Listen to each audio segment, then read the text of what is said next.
حياتي كيفك؟ يسعد لي الله. انا لك والله الصبح انا ما جيت لعندك بالسياره، بتعرفي انت انا ما بحب اطلع بالسياره ابدا. هو البابا اشترى لي سياره انا، بس ما بحب اطلع فيها.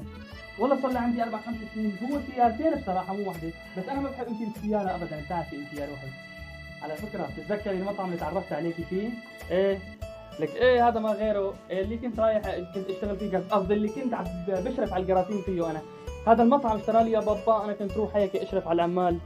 ايه والله، بس هلا ما عم بروح عليه ابدا ابدا. بتعرفي انت خلي لي قلبك روحي. الو. ايه حياتي. ايه يا عمري. ليك حياتي، والله بكره ما راح اقدر اشوفك على الموعد متفقين عليه.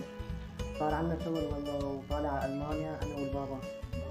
ايه يا عمري، شو بدي اجيب لك من هونيك؟ على ذوقي؟ لا ما راح اجيب لك على ذوقي، راح اخذك لك لهونيك بعد ما نتزوج ان شاء الله. يلا يا عمري. ليكي لا تفكري انه انا رح اتذكر لاني ما ضل معي رصيد لا سمح الله، بس لاني عن جد عن جد البابا بده اياني تحت. ايه قلبي شلونك؟ شو اخبارك؟ لك لا تواخذيني والله، ما كنت عم بحسن رد عليكي. لك انا على البحر، انا على البحر انا ورفقاتي. ايه والله وعدتك نطلع. خلص باذن الله شهر العسل ما بيكون غير على بحر ايطاليا. خلص باذن الله انا وعدتك. والله عندي كم شغله. ايه والله. والله هلا في عندي توقيع عقد لشركه كثير كبيره، وان شاء الله سلام مصطفى الدرج. يلا يلا. لك لا لا، بالدرج المسبح، درج المسبح.